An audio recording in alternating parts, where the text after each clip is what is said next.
Assalamualaikum warahmatullahi wabarakatuh. Hello everyone, my name is Bilada Nanis Arefa and I'm number 20. So today I will explain my assessment in ELT.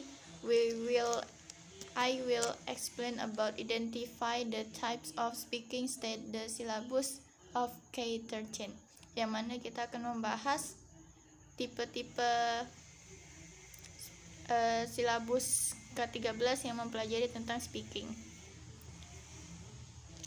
Oke, let's see.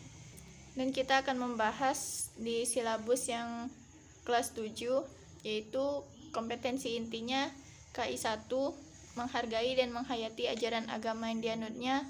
KI 2, menghargai dan menghayati perilaku jujur, disiplin, tanggung jawab, peduli, toleransi, dan gotong royong.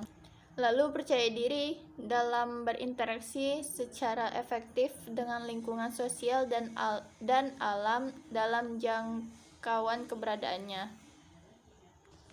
Lanjut di KI 3, yaitu memahami pengetahuan faktual, konseptual, dan prosedural, yaitu berdasarkan rasa ingin tahunya tentang ilmu pengetahuan dan teknologi atau seni budaya yang terkait dengan fenomena yang dan kejadian yang tampak nyata. Di KI 4, mencoba mengolah dan menyajikan dalam ranah konkret atau menggunakan mengurai, merangkai, atau memodifikasi dan membuat dan ranah abstrak, yaitu menulis, membaca, menghitung, menggambar, dan mengarang yang sesuai dengan yang dipelajari di sekolah dan sumber lain yang sama dalam sudut pandang atau teorinya. Lanjut ke kompetensi dasar, yaitu mensyukuri kesempatan dapat mempelajari bahasa Inggris sebagai bahasa yang pengantar komunikasi internasional yang diwujudkan dalam semangat belajar siswa. Lalu ada indikator pencapaian pembelajaran, yaitu 4.1, bisa kita lihat, yaitu menyusun teks lisan sederhana yang mana untuk mengucapkan dan merespon sapaan, pamitan, ucapan terima kasih, dan permintaan maaf dengan memperhatikan fungsi sosial, struktur teks, dan unsur kebahasaan yang benar dan sesuai konteks. Lalu ke responsive speaking is interaction at the somewhat limited level of a very short conversation, greeting, and small talk. Simple comment and request, and the like. Interactive speaking complete complex interaction which sometimes includes multiple exchange and or multiple participant. So the types of the speaking which is in learning active indicator are interactive and responsive types. To pronoun and response of greeting, goodbye, thanks, and apologize are consist to the that types.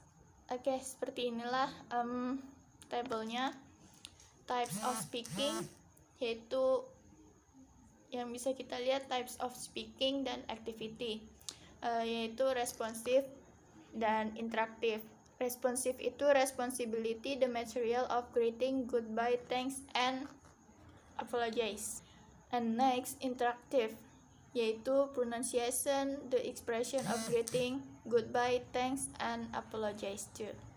Lanjut yang kedua itu kita akan membahas the assessment test appropriate for each type.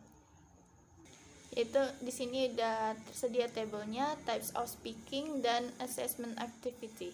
Responsive speaking yaitu question and answer, yaitu task and consist of 1 or 2 question for an interviewer, or they can make up a portion of a whole battery of question and prompts in an oral interview.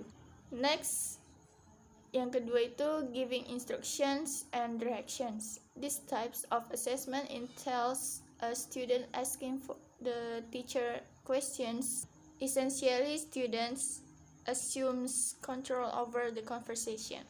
Yang ketiga itu ada paraphrasing atau this type of assessment require students to listen to a 4 to 6 sentence paragraph. Next, in interactive speaking, yaitu ada interview, role play, discussion and conversation, and games. Interview, oral production, assessment is mentioned. The first thing that comes to mind is oral. Interview, a test administrator and a test taker sit down in a direct face-to-face. In a role-playing is a popular pedagogical activity in communicative language teaching classes. Within constraints set for by guidelines, it frees students to be somewhat creative in their linguistic output. Next, discussion and conversation. Discussion and conversation with and among are difficult to specify and even more difficult to score. Games are usually the easiest way to get students engaged in learning English. Is one type of interactive game. Assessment is information gap grades. The next one is 3. Design the assessment for 2 types of speaking stages in the syllabus. Di sini kita lihat tabelnya, types of speaking, aspect, and categories. Types of speakingnya yaitu responsive speaking. Aspeknya yang pertama tingkat ketercapaian fungsi sosial, menyapa, berpamitan, mengucapkan terima kasih, meminta maaf, serta responnya. Yang kedua, tingkat kelengkapan dan keruntutan struktur ungkapan menyapa, berpamitan, mengucapkan terima kasih, meminta maaf, serta responnya. Yang ketiga, sikap santun, peduli, dan percaya diri yang menyertai ungkapan menyapa, berpamitan, mengucapkan terima kasih, meminta maaf, serta responnya. Lalu ada interactive speaking, yaitu yang pertama tingkat ketepatan unsur kebahasaan, tata bahasa, kosakata, ucapan, tekanan kata, dan intonasi dan ejaan. Yang kedua itu ada praktek simulasi dan atau bermain peran atau role play untuk menyapa, berpamitan, mengucapkan terima kasih, dan meminta maaf. Yang ketiga, tindakan kesungguhan, kesantunan, dan kepedulian dalam melaksanakan komunikasi di dalam dan di luar kelas. Dan kategori nilainya berdasarkan A, B, C, dan D. Saya pikir I think that's all for today. I explain the material and mohon maaf jika ada kesalahan di kata dan tulisan ataupun apapun. Ya, terima kasih dan assalamualaikum warahmatullahi wabarakatuh.